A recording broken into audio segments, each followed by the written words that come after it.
nga ni fa duut sa baaraam loolay metti seen xol yi. toog sa ordinateur di tapé di kaj suba ngoon di saaga di xuloo. Ayez le courage de dire la vérité aux Sénégalais.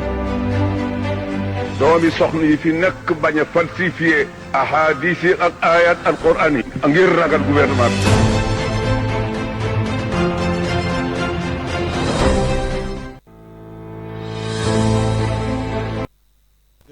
mbokk yi ñuy bàyyi xel ci sans limite tey safo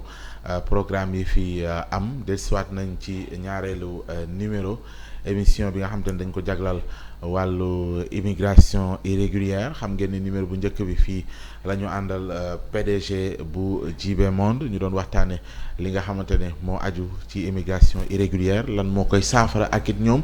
li ñuy proposé comme alternative tey ñu ñëwaat ci ñaareelu numéro bi gën a wéyal waxtaan bi su ko defee ñu ñëw ci ay poñ yu yoo xamante ne dana soxal ñi nga xamante ne ñoo bëgg a dem ci réew mi di Canada bëgg a wéyal seenum njàng wala formation lu mu mënti doon tey teewoo réew yu nu mel nan la ñuy def ba dem ca ñu bëgg seen dossier ñu daal di koy tëggin woo xamante ni dinañ am possibilité mën a dem wéyal li nga xamante ni mooy seenum njàng wala liggéey wala lu mënti doon nañu topp tribune bu ni mel dinañ jotee ci xibaar yooyu tey nag ñuy dalal ba tey JB Monde ginnaaw njiit li ma wax ko di Barham Thiam tey ki ñuy dalal moom moo leen di conseil ci wàllu immigration di wuyoo ci turu Oumar Diassé ñu fas yéene ànd ak moom ci pàcc yi nga xamante ne jukki naa ko di ay information yoo xamante ne dina yitteel lool ñi nga xamante ne dañuy bëgg di dem biti réew moo xam seeni waajur tamit bëgg ñu jàngee ci réew yooyu nu ñuy def ba mën caa jotee Omar maa ngi lay nuyu bu baax am mbégte ginnaaw PDG bu JB Monde tey yaa ñëw ngir ñu wéyal waxtaan bi bàyyi la nga nuyu ak ñu ñuy bàyyi xel. Oui maa ngi nuyu téléspectateurs yëpp di présenté wu ci monsieur Diassé, conseiller en immigration JB Monde depuis longtemps. tey ñu ngi war a waxtaanee ci ay pàcc yu am solo concernant l'immigration au Canada et les voies qui y mènent. waaye mu mel ni période bu propice la ci ñi nga xamante ne ay étudiants lañu ci waajal session yi nga xamante ne ñu ngi cay dem ñu war a intéressé wu ci Québec message bi tey mooy ni képp koo xamante ne ndongo nga bëgg a jàng ji bëgg nag am dossier yoo xamante ne dina la mën a permettre. nga mën ci session yi ubbeeku ci hiver bi parce que ñu ngi tëj benn. que bu ñu jaaree ci JB Monde am nañu chance ñu mën a dem ci réew yooyu. jërëjëf moment bi c'est un moment propice parce que mu ngi tombeek ñu génn ci année scolaire Sénégal bi étudiants yu bëri am seen bac. di xool fu ñu war a jàngee ban dëkk la ñu war a dem. parce que y a plein de destinations dans le monde pour des études supérieures. aussi ñuy tëj benn section Canada muy section automne 2024 ñu jëm ci hiver 2025 qui est à 3 mois ou 4 mois. Alors moment bi c'est un moment qui est propice parce que il y a beaucoup de choses qui sont ouvertes je veux dire comme mu ngi nekk ci wàllu prescription pour nga mën a am sa admission à temps réel. wàllu bourse yi parce que y a des bourses yi nga xam ne c'est pour ceux qui ont déposé à temps. aussi wàllu dépôt de visa parce que dépôt visa ku xam dépôt visa xam ne dépôt visa dañ ko war a def ci temps parce que le traitement prend du temps alors dépôt visa lu ñu war a def la agent d'immigration yi sax wala IRCC ñor ñu tënk wàllu immigration au Canada dañ naan la dépôt visa da nga ko war a def à 6 mois avant la rentrée alors automne on est à 6 mois 5 mois de la rentrée d'hiver alors ñu ngi ci moment bi le meilleur moment. pour ñi nga xam ne dañoo war a dem jàng ci hiver 2025. mooy ni tëjuwul bu dee ni Canada la du maanaam session boo xam te ni da nga koy àppal saa yu biy jeexee rek beneen day ubbi. exactement Canada amul fermeture complète. alors section bi tëj rek day am beneen section bu ubbi à côté. day dem ba benn moment sax day am 2 sections yu ubbee ndoor comme automne hiver bi su desee 4 mois. am na établissement yu bëri yoo xam ne dañuy ubbi seen section d'automne 2025 alors ñaari section yi dañ nekk en cours 2 mois avant bii di tëj beneen di ubbi ba boobu di jeex aussi beneen di ubbi waat. oui alors Canada amul fermeture. léegi pour durée traitement visa yi ndax mën nga ñu cee ñëwal parce que dina am ñu mu soxal également. alors oui durée de traitement visa pour le Canada chaque année day am mise à jour. alors Canada ñoom seen wàllu immigration dañ ko structuré de telle sorte que chaque année day am mise à jour. Alors en 2023 durée de traitement maximum bi dafa nekkoon à 8 semaines. En 2024 après mise à jour ils ont mis 9 semaines mais nag traitement boobu c'est seulement à titre indicatif. Parce que mën nga déposer visa sax avant le surlendemain ñu envoyé le approbation wala ñu envoyé le beneen avis. Mën nga déposer visa aussi mu romb délai boobu di dem te duñ la envoyé avis. Ça dépend ci agent bu jot sa dossier yi ak les dossiers que vous avez soumis lors de la demande et ak manière bi nga agencé sa demande bi ngay déposer visa bi parce que là loolu aussi c'est important. C'est important alors bu ñu taxee ci école yi parce que yaa ngi wax ni étudiants yi jamono ji c'est propice pour ñu pour bu fekkee dañu bëgg a dem fu mel ni Canada wala Québec yeggali li nga xam te ne mooy seenu njàng est-ce que dafa am différence ci école yi ak aussi avantage yeeg atout yi pour ñi nga xam te ne xëy na loolu dina leen yitteel. Exactement Canada am na différence. parce que y a une grande différence entre les établissements au Canada. soit nga bëgg a jàngee que ce soit nga bëgg a jàngee Québec. wala nga bëgg a jàngee New Brunswick wala nga bëgg a jàngee Ontario parce que province bu nekk rek nga tëggee sa wàllu étude sa wàllu aussi immigration.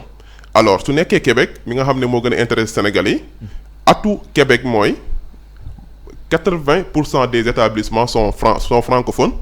et puis l'environnement est francophone comparé aux autres provinces parce que li may wax rek dem ci benn établissement bi nga xam ne c'est francophone dans une autre province bi nga xam ne c'est anglophone parce que jàng réussir sa jàng nekkul rek ci école bi. environnement bi aussi ça joue parce que mënoo jugee Sénégal comprendre woo sax ni ngay waxee ni nga mën a présenter woo en anglais nga dem ci benn province bi nga xam ne c'est très éloigné de fi nga xam ne Sénégalais yi fa lañ dëkk wala fi nga xam ne ñiy dégg français fa lañ dëkk soo paree école même su nekk école sax francophone la pour nga mën a survivre ci environnement boobu wala pour nga mën a épanouir ou évoluer ci environnement bi sera très compliqué. parce que langue bi ça veut dire que stress ngay demee école à chaque fois ça veut dire que après l'établissement il y a les stress doo xam ni ngay communiquer doo xam ni ngay fi ngay. tu comprends rien du tout en anglais. alors balaa ngay am intégration bi la plupart du temps année bi day jeex et puis les gens n'attendent pas. Parce que établissement yi du na xaar. Et au Canada si vous perdez une section vous perdez beaucoup d'argent une section qui coûte jusqu'à 3 500 000 nga perte ko pour problème d'intégration loolu c'est beaucoup d'argent perdu. Exactement moo tax ñun la plupart du temps on oriente nos étudiants selon leurs compétences linguistiques ce qui est important et puis loo xam ne ñëpp ñu bëri dañ koy omettre et c'est trop important dañ leen orienter aussi selon seen capacité financière du parents yi ak établissement bi nga xam ne moo méngoo ak ñoom. parce que yooyu yëpp da ciy poñ yoo xam te da ciy am solo. exactement alors damay dégg aussi ngeen di wax cheminement yi mooy lañ déjà ak aussi li nga xamante ne moom moo aju ci visa yi dafa mel ni bu ci ne ak groupe bi mu yitteel loolu aussi dana baax en termes d'information ngeen expliquer ko ñi leen di jege si ak ñi bëgg aussi suñuy demit ñu xam cheminement bi nu muy demee. exactement. Alors cheminement Canada 2 cheminements moo fa am ou je m'excuse 3 cheminements moo fa am na les études collégiales yi nga xam ne da ngay am AEC wala nga am DEC AEC et DEC yooyu ay type de diplôme la comme nga ne Sénégal BEP ces genres de diplôme am na aussi des études professionnelles am na aussi des études universitaires alors étude bu nekk nag importance cheminement bu nekk mooy yan compétence la étudiant bi amoon Sénégal bi muy jàng ak tamit capacité financière am parce que am na étudiants yu bëri yoo xam ne seen papa garantir leen seen benn ndiyaay mooy ni garantir. et puis seen ndiyaay du mën a nekk di leen fayal jàng pour plus de 9 millions ou 12 millions l'année pendant 6 ans si c'est une université alors que seen ndiyaay boobu par contre mën nee na fayal jàng 2 ans année bu nekk 6 millions suñ paree ci jàng moom dem liggéeyi alors cheminement yi noonu la cheminement collégial. alors collège tamit dafay aajo ñu teg fa suñu tànk tuuti. parce que naa bëgg sax collège ak université. exactement ci coût yeeg ci aajo dafa mel ni soppeeku da ci am da ci baax nga taxaw soppeeku da ci am bu baax a baax puisque Canada en fin 2023 début 2024 dañu mise à jour les prix. et puis dañu mise à jour aussi les conditions financières bi nga xam ne étudiant bi war na ko mën a am pour dem jàngi Canada. puisque bu njëkk ba en 2023 je peux dire. soo doon def dépôt admission ci yenn établissement il vous donne l'admission directement dañ la koy jox nga dem yeggali sa procédure mais les établissements ont vu que étudiants yu bëri suñ ñëwee duñ respecter seen cours duñ respecter paiement et tout ça léegi di établissement yu bëri lu ñuy def mooy dañ lay jox admission conditionnelle te admission bi il vous demande 7 millions nga war ko verser compte école bi pour que ñu mën la jox sa admission officielle bi. Il y a beaucoup d'établissements qui le font mais ce n'est pas tous les établissements. C'est pourquoi ñun li ñuy def li ci ëpp mooy dañuy accompagner étudiants yi pour ñu mën ko contourner ces barrières là. parce que étudiant su demee déposer admission ci benn établissement ñu laaj ko pour mu def dépôt 10 millions avant mu am visa fekk moom amul xaalis boobu wala papaam ak yaayam amuñ disponibilité bu ñu verser à un établissement pour attendre le visa alors procédure day kawute sinon il va retourner à zéro. dem di utaat beneen admission te alors su xamoon condition initiale yooyu noonu il va pas se cogner au mur. lan ngeen leen di gën di diggal collège wala université. Ça dépend. Alors étudiant bi ñëw mu ne moom dafa bëgg a def 2 ans au Canada mu dem liggéeyi wala étudiant bu ñëw papaam ñëw ne la moom il n'a pas les capacités financières pour payer 4 années d'études kooku yóbbu ko collège moo gën puisque même su demee université il va pas réussir les études puisque du mën a fay. te soo defee université 2 ans et puis nga arrêté fayoo puis day mel ni mosoo jàng parce que vous n'avez pas encore le diplôme alors que su demoon collège il aurait pu avoir le diplôme et travailler très rapidement et puis voilà faire se passer à autre chose je veux dire. oui coût yeeg avantages yeeg perspectives yi bu dee collège bu dee université certainement du bokk. Exactement du bokk parce que les universités sont faites pour des études académiques. Qui parle d'université parle d'études académiques. Alors que études collégiales c'est comme ce qu'on a au Sénégal les ISEP. Les instituts de formation supérieure yi nga xam dañ lay former en un métier 2 années ou 3 années nga mën a am métier bi su amee métier bi alors nga dugg ci monde professionnel bi dem mbëkkante ji xool li nga am. mu des dossier bi exactement pour obtention visa bi lu muy laaj. Exactement parce que foofu dara la aussi. Exactement ak point de contournement yi ngeen ci. Exactement yi nga xamante ne daanaka yéen rek yéen a amee mbóot mi. Exactement comme j'ai l'habitude de le dire aux étudiants dama leen wax ne un agent d'immigration c'est pas une machine c'est une personne comme moi et vous parce que dama mos a recevoir benn étudiant mu ànd ak papam dafa defoon benn dépôt visa ñu refusé ko moo ko defaloon boppam et puis ba ma ñëwee dama ne ko ubbil ma preuves financières yi ma xool il a ouvert les preuves financières may xool mais moom preuves financières yi ni mu ko defee même moom ça il se perd ça veut dire que fii mu ngi fi def photo d'identité yaayam fii mu def fii photo d'identité maamam ça veut dire que un agent d'immigration logique lay suivre pour délivrer visa bi. Alors moo tax preuve financière dañ ko war a monter preuve financière dañ ko war a agencer preuve financière dafa am logique pour que agent bi su ubbee dossier bi rek il sait pertinemment étudiant fan lay jëlee xaalisam étudiant bi kat mooy financer jàngam étudiant bi nan lay assurer pérennité des fonds dans le compte bancaire parce que ça aussi c'est important. Nit ki mën na am 12 millions ci compte bancaire am te déwén du amaat 12 millions ci compte bancaire am te jàng Canada chaque année dafay laaj xaalis. Alors il y a certains yi nga xam ne mooy wala nit ñëw ne la.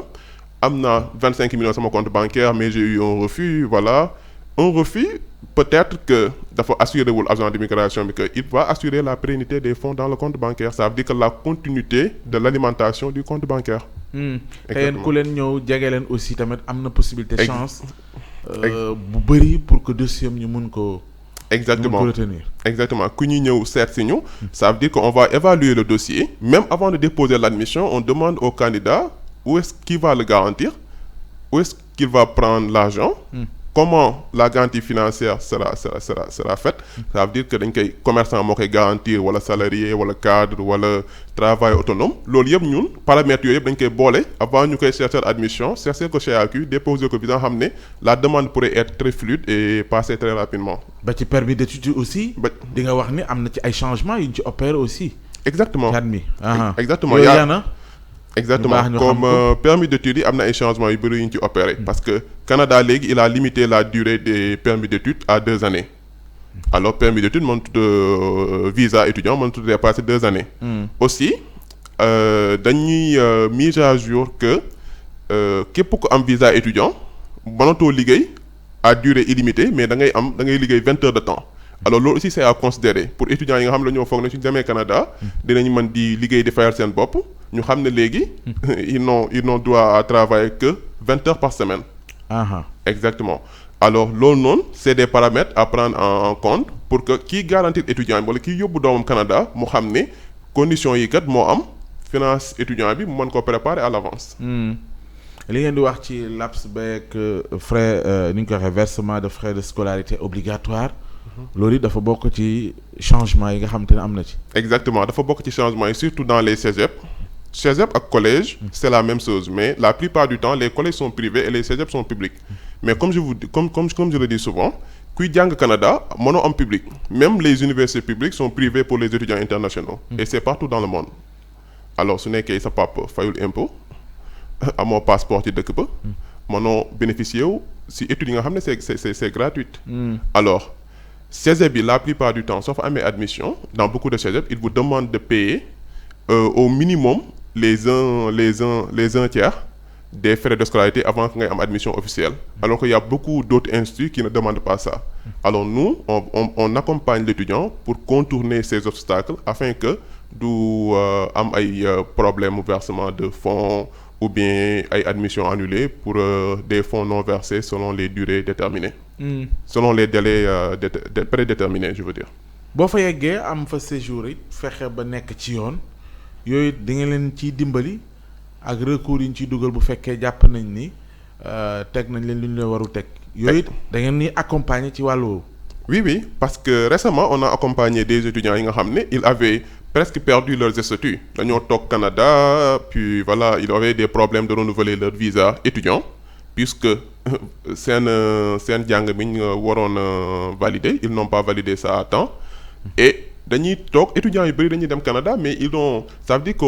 il y a certains étudiants yoo xam ne ils ont peur de parler à leurs parents que voilà condition bi moo fi am condition bi ci laa nekk ci condition bi la plupart du temps dañuy dem ba dernier délai ñuy doog a communiquer ak seen parents yi on a eu des cas yi nga xam ne c'est des étudiants qui étaient à 2 droits de perdre leur statut au Canada et nous on les a accompagnés jusqu'à ce qu'ils reprennent leur visa qu'ils reprennent leur permis d'études et qu'ils soient dans les conditions pour aller étudier encore lu leen di écarter lu leen di écarter expulsion ou être dans des conditions irrégulières ou de tomber dans d'autres choses qui ne sont pas voilà. Da leen di arriver. Oui. Il y a des étudiants yoo xam ne ils ont des problèmes ils ont perdu leur statut voilà ça veut dire que ils ont privilégié le travail aux études jusqu'à ce qu'ils perdent leurs avantages étudiants et tout ça arrive. moo tax baax na ñu jege JB Monde woote ci numéro yi su ko defee lépp loo xamante ne aju na ci wàllu information jëm ci wàllu yi dinañ ko mën a jot laataa ñoo dem. exactement ñiy jàng rek la mooy di yitteel wala yéen au-delà de ñuy jàng. exactement sànq am na ñoo cofoon ñoo xam xëy na liggéey wala boog bëgg ay formation professionnelle yooyu dañ leen di accompagner. exactement on fait toutes sortes de demandes muy nekk visa étudiant visa immigration et visa visiteur. Alors visa visiteur nag c'est pour ceux qui veulent aller visiter le Canada soit touristique visa d'affaires et tout ça mais aussi visa touristique ak visa étudiant dañoo am benn similarité bi nga xam ne dañoo xaw a jege. ça veut dire que quelqu'un qui bénéficie d'un visa visiteur mën na dem Canada heure bu ko neexee mu gis benn formation Canada comme les professionnels qui sont au Sénégal les directeurs voilà ceux qui travaillent mën nañu wut seen visa visiteur ñu gànnaayoo ko suñ demee ba benn instant ñu gis benn formation bi nga xam ne ça leur plaise ñu demander école bi su ne école bi accepté avec leur visa étudiant avec leur visa visiteur je veux dire mën nañoo dem Canada faire une formation de moins d'une année et puis revenir avec leur diplôme mais bon différence bi ak visa étudiant yi mooy avec ce visa visiteur la personne ne sera pas autorisée à travailler et puis voilà il y a certaines choses yi nga xam ne c'est permis avec les visas étudiants yi nga xam ne c'est pas permis avec les visas visiteurs. oui moo tax dina baax nga rappeler adresse bi JB Monde fan lañ ko mën a fekk ak contact yi nga xamante dina permettre ñi mu intéressé ñu mun di leen woo comme ça di leen jege surtout que ñu ngi jëm comme ni ñu ko waxee ci beneen session boo xamante ne ca Québec dana intéressé étudiants yi. exactement alors ñun ñu ngi Ouest Foire ci côté fédération sénégalaise de football bi ancienne fédération sénégalaise de football alors suñu numéro yi mu ngi nekk su nekkee fixe bi mu ngi nekk 33 848 06 45 su nekkee numéro téléphone yi ñu am nañ 77 657 11 12 am nañ aussi 76 200 36 36 amaat nañ aussi 76 237 37 tous ces numéros là sont opérationnels. waay que ni ku ci woote di nga mën a am li nga soxla ci renseignement en tout cas ñu ngi lay gërëm di la sant lan nga bëgg a bàyyi étudiants yi comme message ci li nga xamante ni jot nañ ko waxtaane nii. exactement li may bëgg a bàyyi étudiants yi comme message mooy ñuy rapproché wu ci agence yi agence nag du agence bu nekk nga rapproché wu parce que y a des agences yi nga xam ne ça veut dire que c'est des groupes d'amis qui sont réunis et puis voilà ils ont cherché 2 informations 3 informations et commencé à faire des procédures. La plupart du temps ils peuvent vous faire tomber sur des labyrinthes yi nga xam ne pour nga génn ci sera très compliqué. Alors il faudra se rapprocher sur des agences qui sont connues et qui sont reconnues et puis avoir les bonnes informations. Avoir ça veut dire que les guides nécessaires pour que nga mën a réussir sa carrière d'études ou ce projet d'études parce que am visa aussi comme on le dit am visa yomb na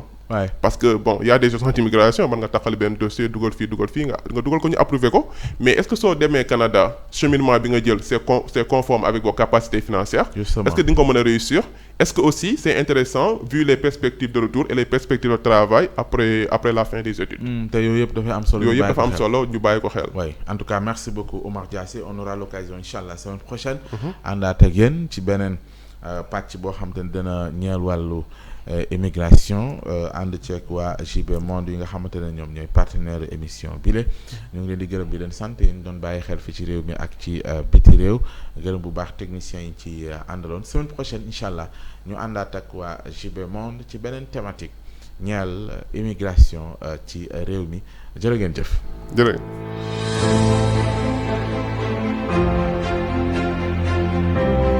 ci Sénégalais yi di métti nga ni fa dut sa baaraam loolay métti seen xol yi. toog sa ordinateur di tapé di kaj yi suba ngoon di saaga di xuloo. Ayez le courage de dire la vérité aux Sénégalais. doomi soxna yi fi nekk bañ a falsifier ahadis yi ak ayat alquran yi ngir ragal gouvernement bi